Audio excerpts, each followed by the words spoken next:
Yes, and welcome back, everybody, to the Fantasy Wildcard Devy podcast. I'm your host for this evening, Phil, and as you will see, I am on my own. I'm flying solo. I am being let loose. I know Jack did an absolutely amazing job when he was let loose a couple of weeks ago to introduce C2C to you all. And yeah, Kev might regret this. The gaffer might regret giving me a free platform to discuss what I wanted to discuss. But here we go. I'm really glad you're all with me. And I just wanted to start really by telling you about a couple of chats I've had with people over the last couple of weeks. Because since doing this podcast, league mates in Devy leagues and Dynasty leagues reach out. They send me messages via WhatsApp and just try and dig a little bit deeper and see if they can suss anything out about future classes, given that I'm now obviously the fountain of all knowledge. So, I thought there was a particular conversation I had with a league mate that really set my mind racing about a feature I could do. Because I knew, obviously, Jack was going to be on holiday, and I knew that I would have the opportunity to be let loose. So, basically, this is how it started. Okay. A friend of mine who I play multiple leagues with reached out to me and said, I'm guessing the 2026 class is better rated than the 2025. You'll see that was 9 o'clock in the morning. Good morning, Rory. Thanks. Nice to see you too. How are you, sir? Okay.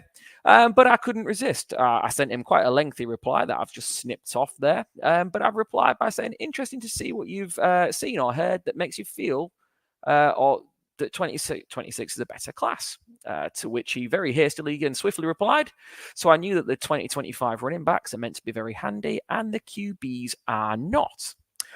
And this just left my mind racing. I sent a big lengthy reply because I don't like sending short messages. And it didn't get my back up. Get my back up's the wrong word. But what it did make me think is, do you know what? I'm not down on this 2025 class. I think there's a couple of key differences. And when we talk Dynasty in particular, we've really been spoiled the last couple of years. We have had the benefit of some absolutely standout quarterbacks. 6 in the first round this year, drafted in the NFL draft. Okay. And then the year before that, obviously, we had Bryce, we had Stroud, we had Anthony Richardson. And it just set me thinking, I don't think the 2025 class is that bad. I'm definitely not as down on it as other people appear to be. What it does point out to me is, obviously, if you take the last 2 number 1 overall picks in the NFL draft, we have Bryce Young, we have Caleb Williams. Both bona fide 101s. Yes, okay, some people prefer CJ Stroud, who absolutely, based on the rookie season he's just had. But you pull lots and lots of experts, draft gurus, people who live for the NFL draft, and they had Bryce Young at number 1, and they had Caleb at number 1. And the reason being is they were superstars, and they were highly touted prospects from the second they set foot on a college campus. They were both Heisman winners as sophomores, and, everything was bubbling and all the traction was building for those guys to gain the momentum they gained. But then I sat back and I thought, well, hang on a minute. Look at this year's Heisman winner. Look at Jaden Daniels. A year or so ago, Jaden Daniels was not been touted as this prospect. And in a lot of Devy drafts, he will have just been sat available, as we've mentioned in previous podcasts, in your depleted rookie draft, because nobody would have taken a punt on the guy. And it just kind of set my mind thinking that actually we've got a really good class coming up, a class of quarterbacks that include a lot of names that you're going to see tonight. But just to name the big ones, Carson Beck, Shadur Sanders, Jalen Milroe. And I had decided I'd have a look in my Devy drafts at the moment. And the 3 names I've just mentioned, who are kind of being touted as the big 3, are all available in different leagues that I'm in. Now, in some are gone. Okay, I'm not saying they're all available in every single draft, but it got me to thinking about, well, I think the biggest problem is people can't at the moment set these guys apart. They can't differentiate them in any way, shape, or form. And again, it just set me off on a tangent. I was obviously not enough to do in a morning, but it set me off thinking, if these guys are available in your Devy drafts, if you need a quarterback next year, so, for example, I'm in a league where I've got Aaron Rodgers, and at any point he could walk away, and it's really important that I look at getting myself a 2025 quarterback. How do you know which one is the right one to dive in on? Who can you take in your Devy drafts now, so that you're not gambling on the rookie depleted draft next year? And how do you kind of make sure it's the right one? And again, I go back to Jaden Daniels because I wrote a piece last off season for 5 Yard College over at 5 Yard Rush about the SEC quarterbacks. That was my remit, writing about the SEC. So I put them under quite a fun lens, and I looked at the SEC quarterbacks and ranked them based on the Bill Parcells methodology, and you might be sitting there thinking, well, who's Bill Parcells and what's the Bill Parcells methodology? I'll go through that in just a moment, just to hang fire, slow down. But what's really, really interesting about that was Jaden Daniels came out leaps and bounds above everybody else. Every other quarterback that I ranked in the SEC last season, Jaden Daniels stood out. Now, he already hit all 7 of Bill Parcells' criteria. And I know you're screaming at me, Phil, what are the criteria? Slow down, I'll show you in a moment. But it just made me think, if Jaden Daniels was already hitting 7 out of 7 of those criteria, why weren't we looking at him as a serious Devy asset? Okay, we couldn't have predicted the absolutely awesome Heisman season where he ripped it up and, was setting, stat lines week in, week out that looked like somebody playing Madden on rookie mode. But I can guarantee you he was available in the vast majority of your Devy depleted rookie drafts. So whilst that kind of that projection and that kind of stunning ascension probably couldn't be foreseen, maybe using the Bill Parcells methodology and looking at the quarterbacks in this class, we can have a little look at trying to find out who are the diamonds in the rough.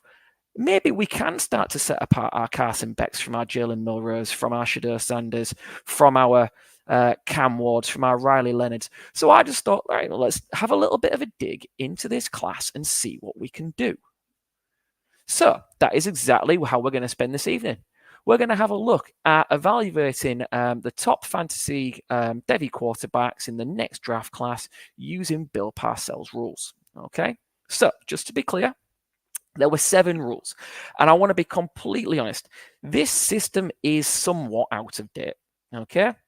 For the younger people watching who might even be sat there saying, who's Bill Parcells? Bill Parcells is a Hall of Fame coach, 2-time Super Bowl winner with the New York Giants. He's also had stints at Dallas, amongst others, in the NFL. And he had a very set criteria for when he was looking at drafting quarterbacks. The quarterbacks he drafted had to meet the 7 criteria. Now, some of these are obviously dated and very much out of date, as we'll go on to see and we'll discuss and we'll get into when we look at our prospects. But Bill Parcells said a college quarterback, for him to be considered draftable by Bill Parcells, needed to be a 3-year starter. He had to be a senior. He had to have graduated from college. Now, to be clear, that's an underclassman's degree, not necessarily a master's degree. He had to have started 30 games. And of those 30 starts, he needs to have won 23 games. In-field performance, then he needs to have posted a 2-to-1 touchdown to interception ratio and to complete at least 60% of passes thrown.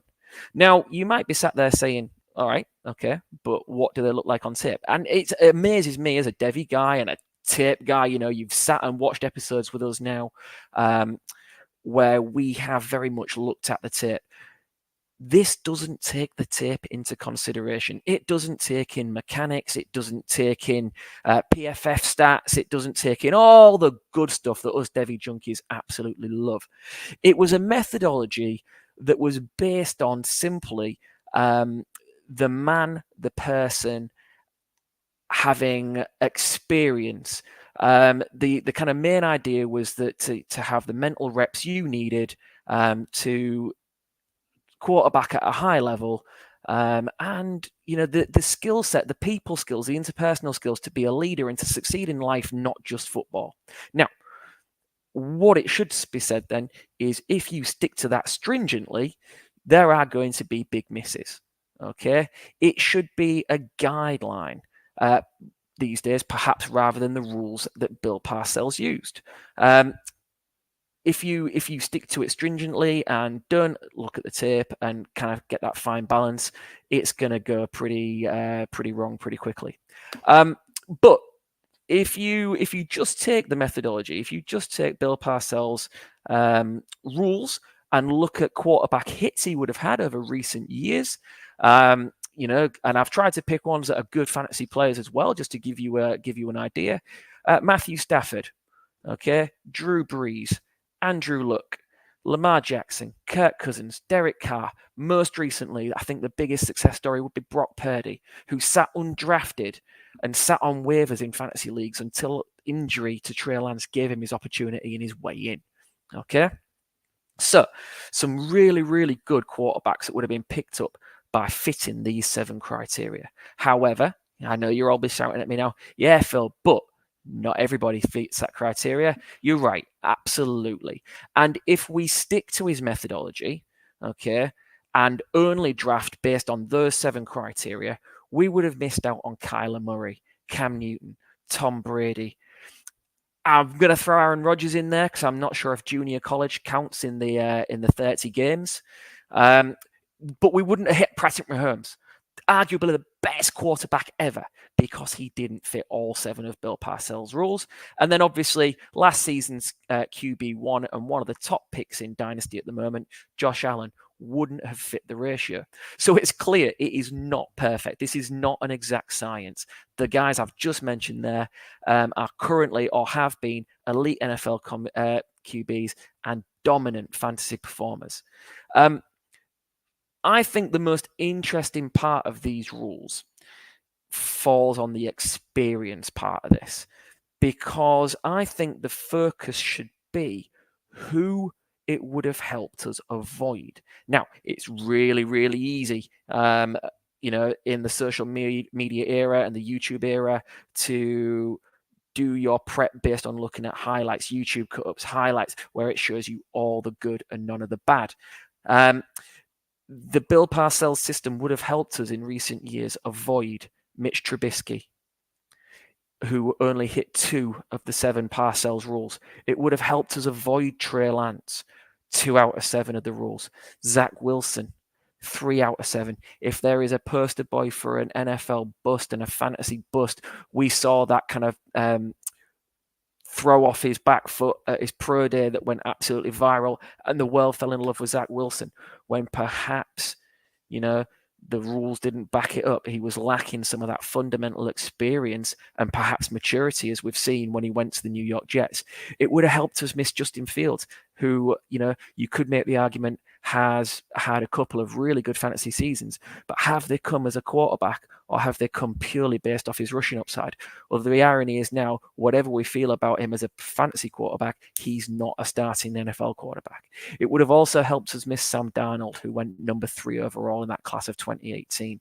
Meanwhile, admittedly would have also missed Josh Allen.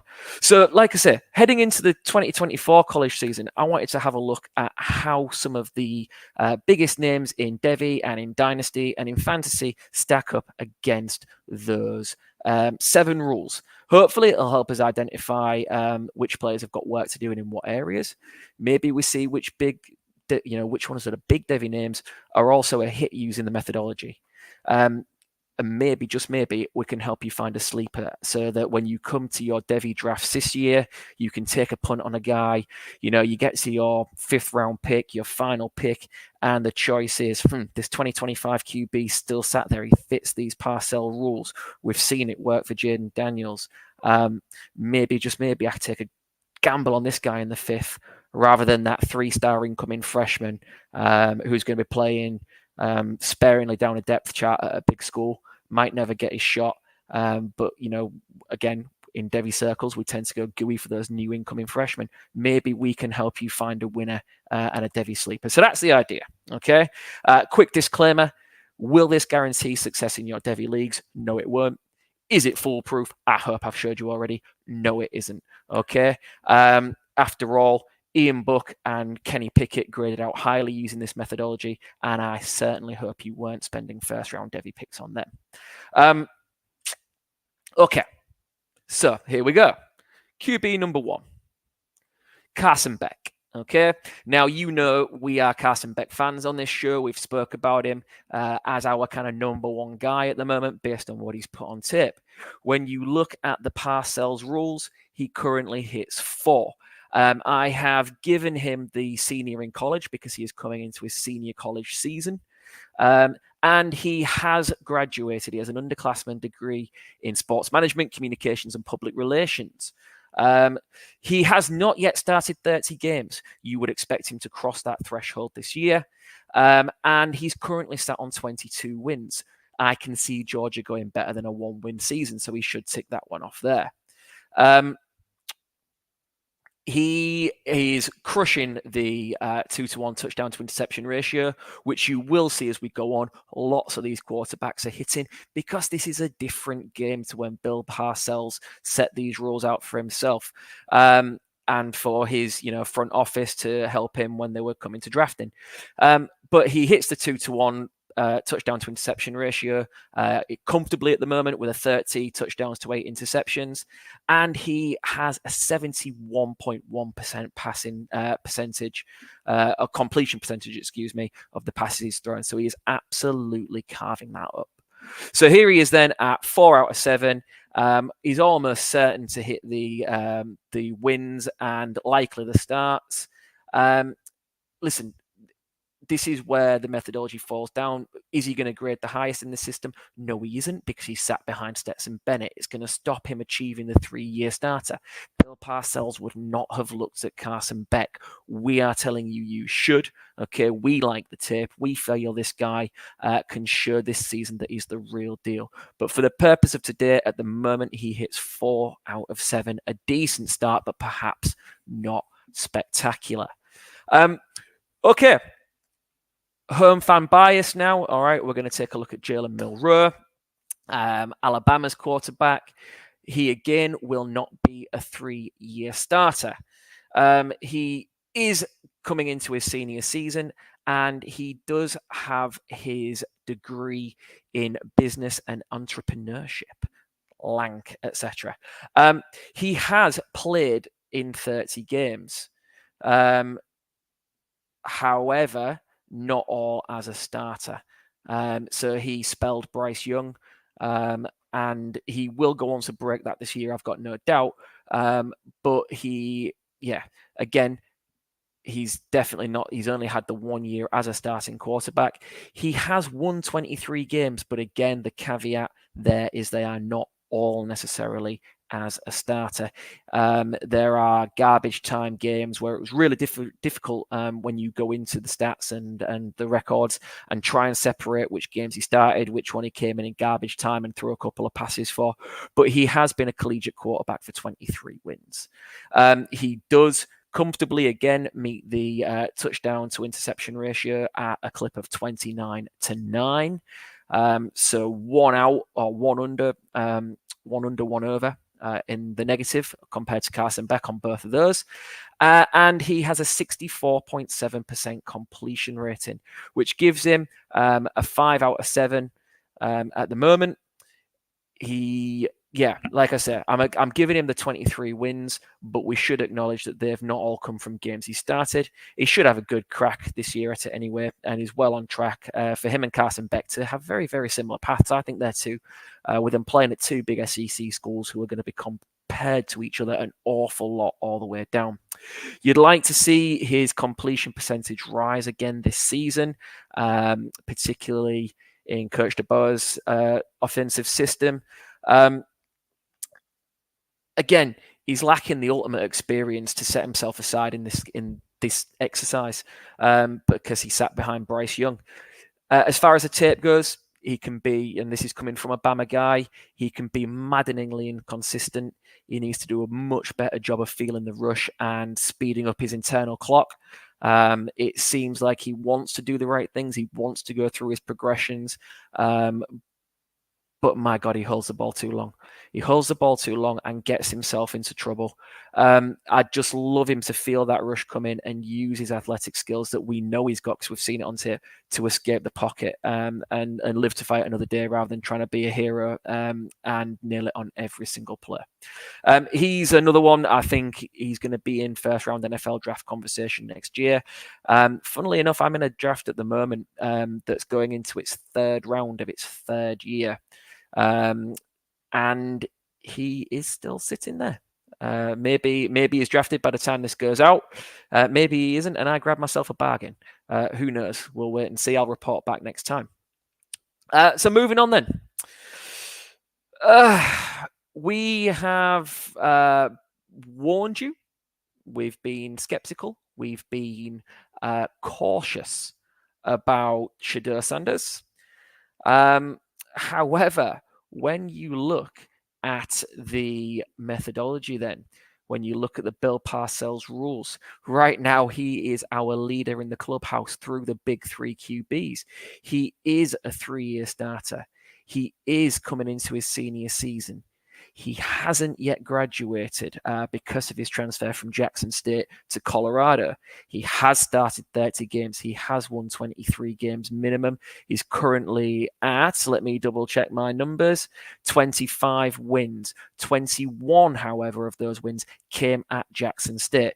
You know, how much the Southwest Atlantic Conference counts when we're looking at FCS football compared to stacking it up against the last two guys who are on the verge of hitting that total in the SEC. You know, we can debate that all day long, but facts are facts. He would meet the methodology. He is absolutely crushing the 2-to-1 touchdown ratio with a 97 touchdown to 19 interception ratio. But again, how much of that can be put down to the level of football he was playing at over the first 2 seasons that he was in college football? And again, he has a 68.7% completion percentage off a whopping 1,326 attempts. So it is clear he likes to throw the football, and he is hitting that metric comfortably. So he comes into the lead then with 6 boxes already ticked. He'll need to nail and finish his degree in sociology to see him hit all 7. I saw him go 101 in a recent Devy startup, which just shows the hype that he's got going for him at the moment. We don't think right now the tape necessarily backs it up. And Jack has told you that if you own him, maybe you should look to get out rather than be left holding the trash. But right now, it looks like if you were to do that, you would get an absolute haul for him. You know, yeah, he's going to be pardon the pun, prime time viewing again this season. People are going to evaluate his every move. He may well be one to buy if he's available to sell on. So we've seen the big 3. We're now going to look at some of the other names making waves in Devy circles. And this guy was heavily drafted as an incoming freshman. He was the standout guy, the pick of the bunch, the name that everybody knew from his high school portfolio that he'd put together. But maybe it has just not all clicked yet, as you are about to see. I'm talking, of course, about Drew Aller from Penn State. He is not a 3-year starter. He got his start last season. He is not a senior. He is a true junior. Therefore, he has not graduated because he's only coming into his 3rd college season. He has not started 30 games. He is nowhere near winning 23 of them. He has been involved in 19 wins as a collegiate player, but again, to be clear, they are not all as a starter. He is absolutely crushing the touchdown to interceptions ratio at a clip of 29 touchdowns to 2 interceptions, which just shows, you know, he doesn't turn the ball over. He doesn't turn the ball over very much at all. But perhaps most worrying for me is in garbage time mop-up duties in his freshman season and a full season as the starter now at Penn State. He is currently falling below that 60% of passes completed. He's falling below that threshold. If you can't hit that mark in college, you are going to struggle to be an NFL quarterback. I'll be honest, it didn't look great at times last year. It has not looked great so far in the spring. But there's nothing to say that he'll even declare this year. If he doesn't garner the attention in draft circles that we're hoping, we live in a world now with NIL and the transfer portal that maybe he goes somewhere else. Maybe he plays his 26th season and looks to boost his stock and come out further down the line. He is not a bust yet by any stretch. He's young. He's clearly talented. But he has got to improve. He can hit a couple of those metrics this year if we were to do this exercise again next season by adding the necessary playing experience of another full year of starting under his belt.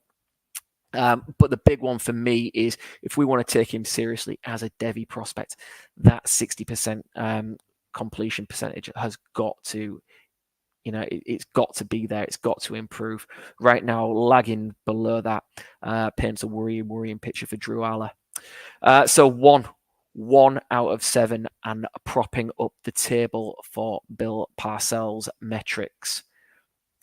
Moving on to Quinn Ewers, a much lauded player who we know all too well about. There was talk about whether he could come out this year in 2024's NFL draft. The injuries have meant that he has gone back to school and back to Texas. Obviously, injuries are a big part of this, and he is not a 3-year starter. He obviously spent his freshman season redshirting at Ohio State. So he is now technically, although coming into his 3rd year of football, he is only a redshirt junior, so he doesn't tick the box for being a college senior either. Although, let's be clear, I'm not for a moment saying he doesn't have experience, okay? I think the experience dynamic has changed somewhat in this modern era compared to when Bill Parcells was coaching. His redshirt freshman year at Ohio State will not have been a waste. He actually declared early and enrolled early at Ohio State as well, so spent time around Justin Fields. He's got a wealth of experience. Just he doesn't match the labels effectively. He hasn't graduated. He has only started 21 games. Of those 21 games, he has won 16. He does hit, so he falls below those metrics. He does hit the 2-to-1 touchdown to interception ratio with 37-12, so just a clip over 3-to-1 rather than 2-to-1. And he is completing at least 60% of his passes. His career record is 64.3%. So again, this is the Parcells rules, not our rules. It's not the Wildcard Devy rules. So don't shout at us. If you're a Texas fan and you see your guy only hitting 2 out of 7 at the moment, he should hit the 3-year starter by season's end. But the presence of Arch Manning at Texas keeps that one interesting and will keep that QB room as one of the most talked about stories in Devy circles and dynasty circles all season long. He should also hit the starts and wins. And if he graduates, he should be this time next year as high as 6 out of 7 potentially. So all's not lost for Quinn Ewers. He's certainly not a wash just because he's only hitting 2 of these. And as we know, this is an interesting exercise for helping us identify certain things we want to see. But right now, I think Ewers is still standing himself in fairly good stead.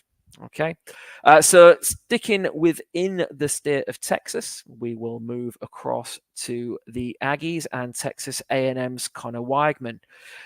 Now, injuries have been absolutely brutal to Connor Weigman. The poor guy cannot seem to catch a break. And I feel like it's really, really harsh to judge him under this methodology currently because he's probably an awful lot better than the numbers show. But facts are facts. He is not a 3-year starter. He is another true junior. He, therefore, is not a senior. This is not his 4th year in college football. He hasn't graduated. He is nowhere near starting 30 games due to the injuries. He is nowhere near that 23 wins, again, because of the injuries. He has, however, in the limited action that he's played, smashed that 2-to-1 touchdown to interceptions ratio at a clip of 8-to-1. If you simplify that ratio, maths teacher over here, it's actually 16 touchdowns to 2 interceptions in regular season college football. And he creeps in at just over the 60% threshold at 61.7. 2 out of 7 seems a little harsh. He is an undoubted talent who has suffered, like I said, 2 injury-ravaged seasons. And I think he's going to be another one we could expect to see hold off until 2026. Right, okay. Moving swiftly on then, staying within the SEC. And moving over to Missouri and to Ole Miss. Mississippi, Ole Miss. And looking at Jackson Dart. Now, interestingly, Jackson Dart was one of the QBs I looked at when I wrote the piece for 5 Yard College last year down over at 5 Yard Rush. And at the time, Jackson Dart was rock bottom of the pile. He ticked 1 of the 7 boxes last season.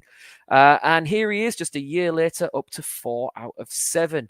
And I think things are looking up for Jackson Dart. I'll come to that in just a little bit. He is not a 3-year starter. He took over midway through his freshman season before transferring to Ole Miss from USC. Therefore, he is currently technically a 2.5-year starter. He is a senior, so he hits that one. He hasn't yet graduated. Or at least not that anything that I could find out when I went digging, Googling, and the likes. I may well be proven wrong on that one. He has started 31 college games, which means he hits the benchmark for the 30 games, which means he's got bags of experience. He's an experienced college quarterback now, and still very much ascending. He currently falls just short of the 23 wins. He's currently sat on 21 wins, which leads me to believe he will get there no problem this season. He meets the 2-to-1 touchdown to interception ratio. He's had 52 passing touchdowns compared to 21 interceptions. And he has a 63.3% completion percentage for the passes he has thrown in college football. He should go on to crack all 7 boxes, which puts him towards the top end of the dynamics we're talking about here. He could be a dark horse in the 2025 QB landscape. He's the unrivaled starter now at Ole Miss. He's had vets to beat out the last couple of years and has ultimately done so. But he's Lane Kiffin's guy this year. Assuming he graduates, he's our true first projected 7 out of 7. I say true because obviously Shedeur Sanders spending 2 years at the FCS level. We can swings and roundabouts argue the toss over whether or not Sanders would technically hit all 7 out of 7 even if he graduates. He's lost Quinshon Judkins this year, which is always awful, losing one of the best running backs in college football. But you can see the way this offense is changing down at Ole Miss. And they did add Juice Wells via the transfer portal. And my guy, everyone knows by now, I'm big on Juice Wells. And last show, I told you should be going out and looking at the other Ole Miss wide receiver that Jackson Dart will be throwing to this year in Trey Harris. It is wheels up for Jackson Dart. Lane Kiffin has done a great job surrounding him with weapons, and I think this is going to be the year that Jackson Dart really steps up and shows us who he is. And I think he's going to be an ascending name as we come closer to draft time. He is one that just have it on me. Forget what the rankings say at the end. Go out and see if Jackson Dart is available in your Devy leagues. I don't think you're going to have to spend high on him. Still, I think you could probably hold until the mid rounds this year and snag him. But believe me when I say I think it's well worth going out and asking the question on Jackson Dart. Interestingly, he only hits the 2-to-1 interception ratio just just like I say, 52 to 21. And that comes off an absolute monster year last season where he had 29 touchdowns to 2 interceptions. So before that, it was really, really mixed for him, and he needed those monster numbers to help him crack that 2-to-1 ratio. I expect it to improve. I expect it to just be a sign of the progression that he is making as a player over time and the situation he's found himself in. But yeah, big Jackson Dart fan over here. Right now, 4 out of 7 puts him with Carson Beck in the middle of our pack. And it's interesting, isn't it?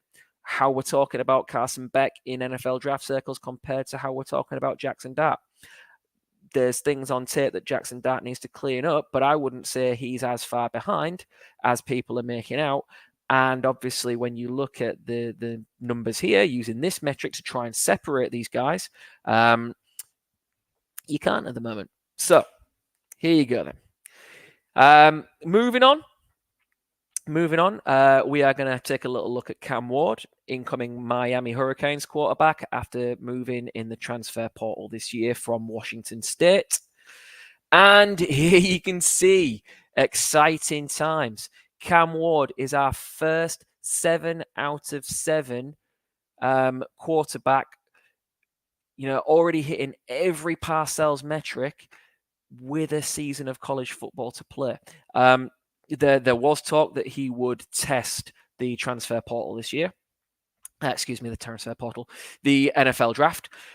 He did declare for the NFL draft, and obviously, based on the feedback he got, it's rumored he was told that he'd be a round 3 to round 5 pick. So he decided he would test the transfer portal instead. And stay in college for another season in the hopes of boost that draft stock. Now, interestingly, drawing comparisons then to Jaden Daniels, who I mentioned earlier, was nowhere near the number 2 overall draft pick in NFL draft circles this time last season. Not a chance. Absolutely no way was he on the radar for that. But when we did this, when I did this kind of exercise, he ticked 7 out of 7 boxes. He already hit 7 out of 7. And like I said, people didn't go out and draft him. He wasn't a round 5 Devy pick. He wasn't a late round flyer. Maybe Cam Ward should be. If Cam Ward is available in your leagues, why can't we take that metric and this idea that he has the leadership, the quality? He's already getting round 3 to round 5 buzz a year. Like now, people are saying he would have been in that kind of Spencer Rattler range, say. What's to say that he can't go and pull up trees this year at Miami and be an ascending player again? You could get yourself an absolute Devy steal. And I'm just wondering if maybe that's the way we should look at this entire exercise. Maybe this entire exercise isn't about helping us separate the guys at the top. Maybe it's about helping us find that sleeper. The guy who's already got all the leadership qualities that say that he can be a franchise quarterback. We know the tape's decent. Okay, we've seen him play. We've seen him play at Washington State and at Incarnate Ward before that. He can ball. He can ball, and at Miami, he's in a great situation to potentially put himself further in front. So yeah, just to summarize, when we look at this, he's had 2 years starting at Incarnate Ward, 2 years at Washington State. He's now transferring to Miami. So he will be a 5-year starter. He is a senior. He is a graduate transfer this year, so we know he's graduated. He has started well over 30 games. He has won over 23 games. He has a 119 to 30 touchdown ratio. So, let's round that 119 to 120. That's 4-1. He's crushing that metric. And he has a 64.5% completion percentage for his college career.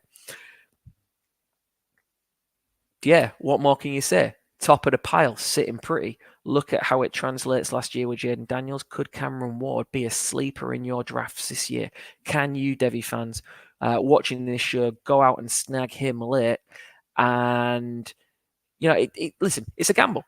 It's a gamble, but surely it's better to look at the metrics, and look at look at this and go, this is the guy I take my 5th round gamble on, than someone you saw on a couple of YouTube highlights. Who knows? Maybe I'm wrong. Like I said, this is all in good fun and just a different dynamic to help us separate those guys in the middle of the pack.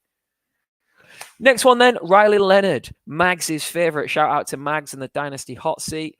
Riley Leonard, famous, of course, because his mum texts him, "You suck," before every game, which is one of Mag's favourite stories, just to inspire, motivate, and set that fire burning for Riley.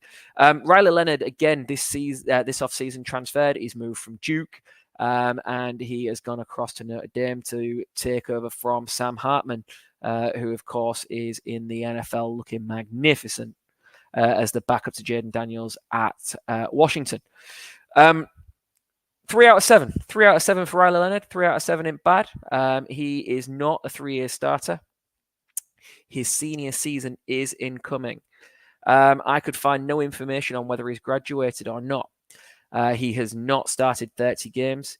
He's currently sat on 13 wins, so he doesn't hit that metric either. Big question as to whether he can get there. Can Notre Dame have a 10-win season this year? He does hit the 2-to-1 touchdown to interception ratio at 24 touchdowns to 10, and he sneaks in at 61.8% of completed passes. So, injury curtailed his 2023 season, as we know, but given his dual threat ability and the leadership skills that he's displayed at Duke, a good year this year could really help him climb those rankings.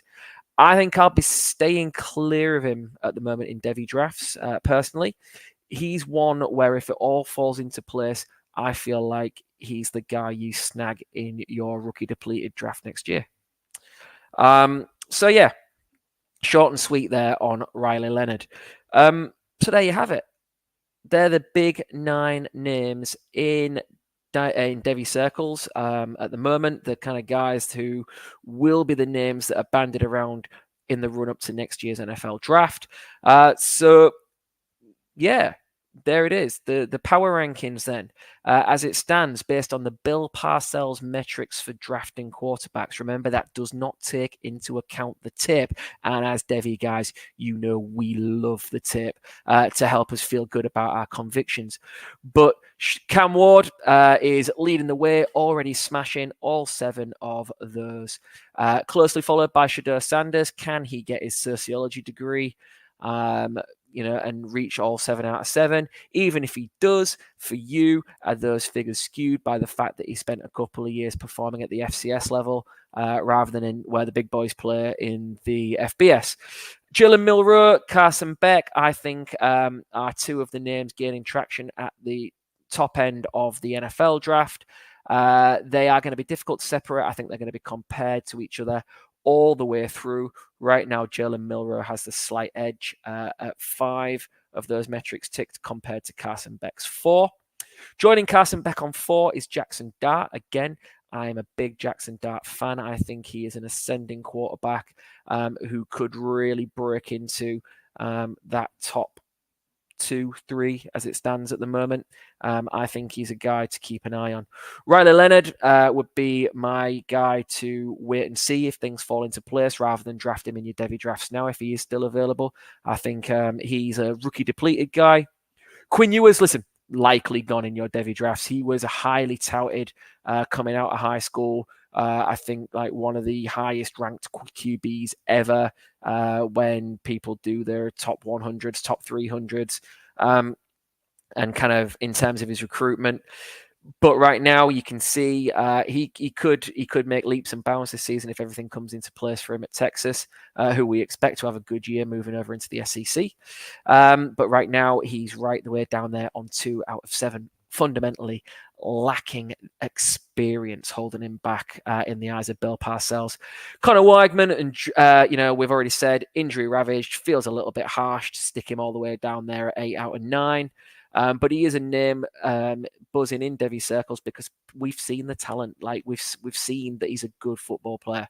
Obviously, if he gets himself healthy this year, he's going to have to do it without Evan Stewart, who's moved across to Oregon. But yeah, well, let's wait and see. I think it's more likely that Connor Weigman goes back and for next season, and we will likely be speaking about him in the 2026 draft. And then propping things up, ironically, he was probably the first QB drafted in that incoming class a couple of years ago of the true juniors. And there he is, dead last, ticking off 1 out of 7. Drew Aller. He's got a lot to do to put it right. All hope's not lost. But we really need to see more from him, like I say, particularly in that area there. So that kind of brings us to the end. Thanks for sticking with me. I hope you have enjoyed a look at this incoming QB class, because by no means is it a bad group. Okay, there's going to be good quarterbacks, and as we know, if an NFL team needs a quarterback, they're going to overdraft. They're going to get that stock, which then makes you look at them as potential assets for your dynasty roster. Why not use these rankings to help you pick a guy to get ahead of the curve? My advice: look at these, go away, look at the tape, see if the tape marries up, see if you like what you see, and when your Devy drafts are going on in the next month, 2 months, maybe use this as a way to help you determine that late round dart throw. Maybe if you're looking at the guys at the top end, if you want one of the guys that are banded around to be the top and they're still available in your drafts, use it to help you separate them. Okay, but then as you get down to the bottom end, I've called this show How to Pick the Right Ugly Dog. At the moment, in the eyes of the Devy community and the Dynasty community at large, this is not a great class. I beg to differ. I think if you use the analogy of going to the RSPCA or the pound, if you're watching in the States, and, how do you pick the right ugly dog for you? How do you make sure you get that right guy, or that right dog to take home and bring into your family? Because that's what you're doing. You're bringing them onto your Devy roster. You're bringing them onto your dynasty team eventually, we hope. So maybe we just need to find a different way to differentiate these guys and set them apart. If this show can help you find a late round dart throw, or help you steer clear of a guy, and it works for you, happy days. Like I say, Devy, the beauty of Devy is it's all projection. We just want to help you make the smartest choices possible. That's it from me. Listen, we'll be back in a fortnight. Jack, if you see this, I hope you're having a great holiday, mate. It's well earned. George, obviously, you're a busy boy. We can't wait to have you back in the full when things settle down with work. We miss you, bud. And thank you for leaving DJ Lagway in that draft for me that we're in at the moment. For the rest of you, check out all the awesome content over on X from all the Fantasy Wildcard team. You've got the Dynasty show. You've got the Rewind show. You've got Mags in the hot seat. You've got the work that Kev's doing for DLF. There's loads of great content being pumped out by the team. Obviously, Lewis with his work over at Dynasty Pancake. Keep checking us out. Keep showing us love. Peace, and we'll see you in a fortnight. Cheers, guys. Bye-bye.